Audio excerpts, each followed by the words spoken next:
jumpa lagi di podcast Kedai Kopi. Kali ini kita akan berbincang-bincang santai seputar pencalonan presiden di 2024.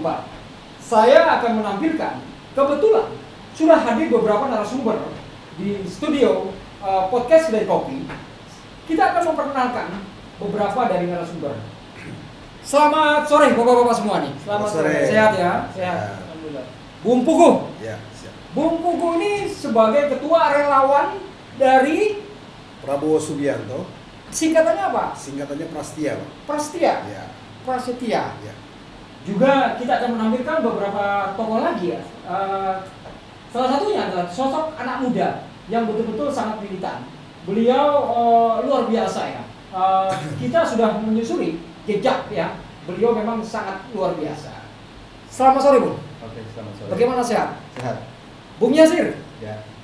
dari mewakili suara arus bawah ya. Ya. Oke, seperti itu pemirsa. Dan juga di belakang saya juga ada yang namanya orang tokoh anak muda juga. Khususnya beliau ini masyarakat Kabupaten Bogor. Bagaimana Bung? Kabarnya Bung? Sehat Bung? Alhamdulillah sehat. Perkenalkan diri Anda. Bung Jais. Bung Jais. Bung Jais. Jadi kali ini kita akan melakukan bincang santai seputar masalah hot isu ya. Bukan hot isu lagi, sebetulnya sudah menjadi mesin-mesin partai ini untuk pencalonan presiden di 2024 sudah mulai bekerja. Untuk lebih lengkapnya lagi, saya akan membuka perbincangan santai kita seputar pencalonan presiden di 2024 ya, yang saat ini sedang viral di berbagai ruang media sosial, di media-media publik ya, termasuk di media pemberitaan nasional seperti itu. Yang pertama kita akan meminta pandangan dari Bung Yasir selaku tokoh anak muda mewakili suara arus bawah. Bung Yasir, Siap. mengenai pencalonan presiden 2024, pencalonan presiden, pilihan Anda dulu 2019, Anda mengusung siapa sih waktu itu?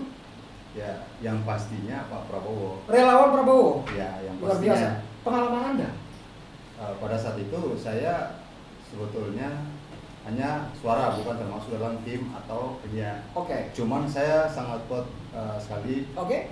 untuk mendukung beliau, bahkan sampai keluarga saya pun juga saya arahkan ke situ untuk mendukung beliau. Mendukung karena saya Prabowo? mencintainya. Saking begitu cintanya, Ya. militan sekali Anda. Sangat. Sangat ya. Sangat. Terus, Dan berharapan saya oke, untuk 2014 itu mereka menjadi pemimpin RI1. RI1 Nah, cuma namanya persaingan itu ya beliau gak menang kalah biasa. menang, ya itu biasa. Dalam politik biasa. Itu biasa.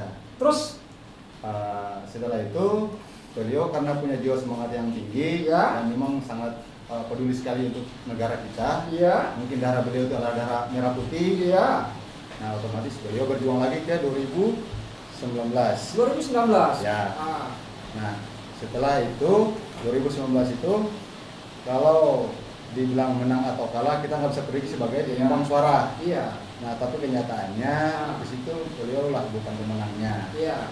Nah, cuman ya kita sebagai pendukung tetap semangat untuk Tetap dukung semangat. beliau. Karena Meskipun kekecewaan itu pasti ada ya. pasti ada Kekecewaan kekecewaan. ada. Bukan saya sendiri yang alami, saya Banyak rasa jutaan masyarakat Indonesia. masyarakat di luar sana Mendukung, ya. juga termasuk sama seperti kayak saya. Sama kecewa. seperti Bung Yasir. Ya.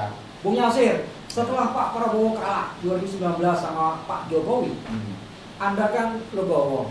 Yang namanya berpolitik menang kalah itu biasa. Biasa. Ya.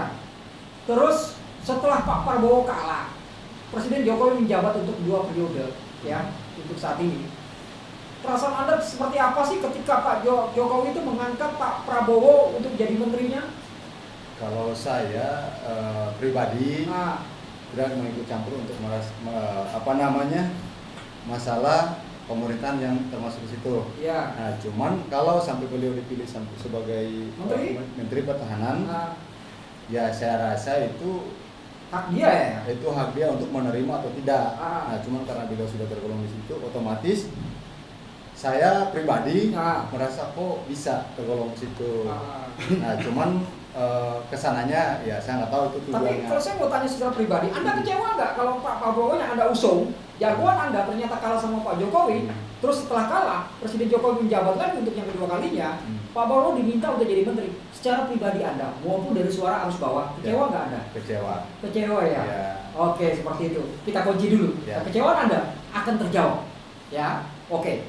Ini Bung Pugu nih, salah satu tokoh juga beliau memang militan. Setahu saya, kalau saya mempelajari rekam jejak Bung Pugu ini, sebetulnya dia dulu Jokowi loh, setahu saya. Beliau juga salah satu masuk di dalam organisasi partai di Golkar ya, Bung ya. Betul, betul. Seperti itu ya. Iya. Bung, 190 derajat Anda berubah.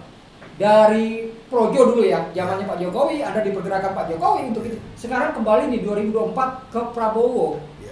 Apa sih istimewanya Pak Prabowo? Terima kasih Om Dayat. Oke. Makanya Sebentar. ya. Nanti tolong dijawab nih pertanyaan kekecewaan dia nih. Oke, Oke saya ya. akan coba Oke, jawab. silakan. Sebetulnya Oke. kalau kita bicara mengenai rame viral hari ini. Oke. Jadi saya melihat kenapa sih saya sekarang dukung Pak Prabowo. Sebetulnya meskipun saya dulu di Golkar, hati terdalam saya sebenarnya Prabowo. Oh gitu. Tapi karena saya mau tidak mau, suka tidak suka saat itu saya di Golkar, jadi ya begitulah. Mengikuti ya? Saya coba mengikuti. Iya. Tapi memang hari ini saya tergerak. Ya. Makanya saya coba saya ciptakan mesin Prabowo Nah. yang baru namanya Prastia IB. Prastia IB. Betul. Jadi Prastia IB ini singkatannya dari Ah. Prabowo Setia Negara Indonesia Bersatu. Luar biasa. Jadi kebetulan karena bapak saya juga seorang militer, Ya. tentara, jadi saya tahu betul. Tahu betul ya. Kalau tentara ini seperti apa nih, jiwanya, Oke. korsanya, Korsanya, dan ketegasannya. Tentunya saya berharap hari ini dan saya yakin Pak Prabowo punya peluang besar. Peluang besar. Peluang besar, dan saya melihat Pak Prabowo beberapa kali saya pernah bertemu dengan beliau juga. Saya mengagumi beliau. Ya. Saya tahu betul jejak rekamnya beliau, dan tahun ini saya berharap Prastia IB ini sebagai mesin penggerak Prabowo untuk menjadi pemenangnya. Pemenangnya seperti itu ya. Kan Bung juga tahu tentunya kan calon presiden ini bukan hanya Pak Prabowo. Betul. Ya, ada Ganjar Pranowo, ya, ada Anies Baswedan dan Pak Prabowo. Ya. Kenapa sih Anda bisa menjatuhkan pilihan sama Prabowo? Harus Anda jawab. Karena Betul. pertanyaan hal seperti ini juga publik harus tahu. Betul. Kenapa Bung sendiri yang tadinya bekas di 2019 mendukung Pak Jokowi tiba-tiba ke Prabowo? Kenapa sih nggak ke Ganjar? Kenapa sih nggak ke Anies? Kenapa harus Prabowo? Kan gitu. Kenapa harus Prabowo? Jadi begini, Om Dayat, saya melihat bahwa apapun yang terjadi, Oke. negara kita ini sebetulnya dalam keadaan yang tidak baik-baik saja. Ya. Kita sama-sama tahu. Ya. Jadi saya pribadi menginginkan, saya berharap izin Pak Prabowo, saya berharap sekali sahabat-sahabat teman-teman yang cinta dengan Bapak ini menginginkan beliau untuk maju lagi menjadi presiden. Maju lagi. Karena satu, kesempatannya sudah jelas hari Iya. ini. Sekarang rame. Kalau kita bicara survei hari ini, Ya. kita Elektabilitas. bicara elektabilitas. Siapa sih yang dijagokan? Yang diramaikan sekarang ada 3. 3. Ada Pak Prabowo Subianto, jagoan saya. Ya. Yang kedua Pak Anies Baswedan. Yang ketiga Bung Ganjar Pranowo. Ya. 3 ini survei manapun selalu 3 ini yang Ya. unggul teratas. Dominan, Sangat dominan. menguasai rating tertinggi. Betul. Kunci dulu pertanyaannya. Ya. Kembali lagi. Anda berjuang di 2019 waktu itu. Ini ada cerita yang sangat buat saya sih miris ya.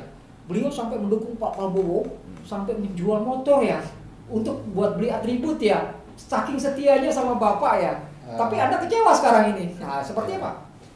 Bung Yasir. Kalau untuk perjuangannya ke sana itu ya motor saya jual Dijual demi Prabowo. demi untuk begitu di mana kampanyenya saya ikut untuk operasional saya pribadi. Operasional. Ya. Jadi Anda tidak disupport langsung. Ya. Militannya luar biasa nih Bung Karena Yasir. saking cintanya saya terhadap beliau. Sama Bapak ya? Ya. Makanya apapun itu saya lakukan, yang penting saya bisa hadir di acara beliau. Sampai Anda harus menjual motor. Ya. Sampai seperti itu. Ya. Sesuatu yang berharga buat Anda, Ya. Anda korbankan Saya, untuk kecintaan sama Prabowo. Saya tidak melihat apa yang saya rugi, tapi saya mau melihat apa yang saya perjuangkan itu yang bisa jadi. Luar biasa. Tapi pertanyaan terakhir kan ya, kita Ya. balik pertanyaan. Anda kan kecewa saat ini sama Saya Prabowo. kecewa. Nanti Bung Pugu menjawab itu. Sebelum Bung Pugu menjawab, kita juga harus mempertanyakan juga, ya, memberikan waktu nih buat rekan kita nih. Bung, pendapat Anda. Anda ini kan sebagai tokoh dari beberapa komponen Ormas, LSM, dan pemuda lah. Pendapat Anda seperti apa sih tentang hiruk pikuknya nih pencalonan presiden di 2024? kan mulai ramai nih Bu. Pendapat Anda seperti apa? Terima kasih Bang Dayat. Oke Bung Jais. Terima kasih Yasir, Bung Yasir. Kalau saya pribadi, saya berpengalaman Iya. 2014 lalu, Iya. saya sempat bersilaturahmi langsung dengan beliau ke Bojongkoneng. Bojongkoneng? Bersama dengan teman-teman organisasi. Oke. Nggak perlu saya sebut namanya lah ya. Iya. Kita melakukan pendekatan dengan beliau, memang kita diundang. Diundang ya? Diundang. Oke. Jadi secara personal pernah ketemu beliau. Pernah ketemu. Dan saya sangat dari beliau punya sikap dan pandangan tentang negara ini, Iya. saya luar biasa. Beliau itu orangnya nasionalis, Tokoh bangsa, tokoh bangsa nasionalis. Bicara soal negara sangat patriotis luar biasa. perwira. Didikan militer beda dengan Iya. sipil, kan begitu. Jadi beliau bicara, memang negara kita nggak bisa ukur sampai kemana kita harus menilai perkembangan zaman yang makin carut marut ya dalam hal hukum bertata negara gitu loh. Bertata negara. Nah, saya rasa apa juga sama bahwa berpikir bahwa kita harus punya pemimpin yang benar-benar tegas. Diperlukan ketegasan. Perlu ketegasan. Negara kita negara besar. Negara besar. Ya, diperlukan ketegasan. Kita dipersatukan dengan apa ya, dengan satu simbol negara, Pancasila. Pancasila. Nah, saya lihat itu ada di beliau. Sosok beliau. Jadi bukan berarti saya pilih beliau ya. Iya. Karena artinya saya juga dari tokoh pemuda beberapa LSM, ya kita harus netral gitu loh Bang. Iya, betul. Nah, saya hadir di sini menurut undangan Mas Bang Kubu ya, Iya. ya saya sebagai penyeimbang gitu loh Bang. Penyeimbang. Ya, yang jelas negara kita saat ini butuh pemimpin yang Tegas. yang Tegas ya. berani Dan aman. mengambil sikap Adil, jujur, tegas, dan jujur. tegas. Ya. Seperti itu. Seperti Pemirsa, memang untuk masalah calon presiden di 2024, bangsa ini memerlukan seorang pemimpin yang tegas, ya, adil, jujur. Itu yang terpenting. Kita akan mintai juga beberapa keterangan lagi dari Bung sebagai ketua dari relawan Prasetya IB, Bung Pogo. Bung Yasir sudah mengatakan kalau dia sampai pernah menjual harta bendanya dia untuk perjuangan Bapak ya waktu itu ya. Sekarang dia kecewa nih. Kecewaannya saya rasa mendasar. Mungkin ketika Pak Prabowo kalah, bukannya menjadi oposisi tapi malah di dalam pemerintahan Pak Jokowi tentunya. Menurut Bung Pogo, seperti apa sih? Bung Pogo punya tugas berat untuk mengobati luka-luka orang-orang yang pernah mendukung Pak Prabowo, tapi karena pemikirannya dia melihat Pak Prabowo kok malah gabung sama Pak Jokowi, duduk di pemerintahannya.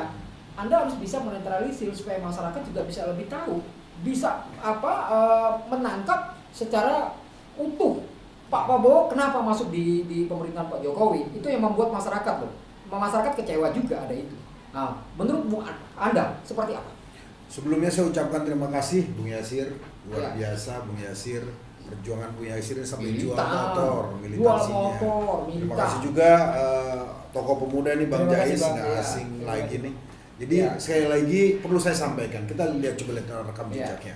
Kita coba berpikir secara jernih dulu. Ya. 2014 Pak Prabowo kalah, saat itu bersaing sangat ketat. Ya.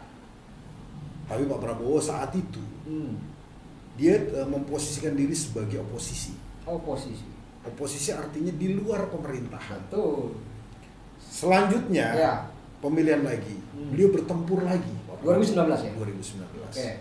Bertempur lagi itu pun sama, Hmm. karena saat itu Pak Prabowo diminta desakan sebenarnya dari orang-orang yang menginginkan beliau, Ya, apalagi untuk maju lagi. Pertanyaannya sebenarnya Ya. begitu. Ya. Kalau Pak Prabowo punya saya tahu betul nih, Pak Prabowo ini adalah seorang militer. Di dadanya ada namanya Sumpah Sabta Marga. Ya. Itu kalau dibelah dadanya Pak Prabowo, itu darahnya darah Pancasila mungkin. Iya, iya. Beliau tidak diragukan lagi NKRI-nya.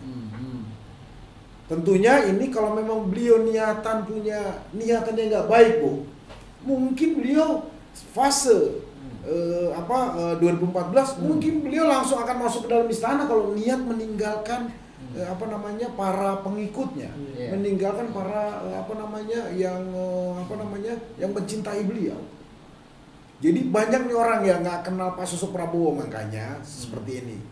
Tugas berat saya adalah satu, kayak orang pacaran.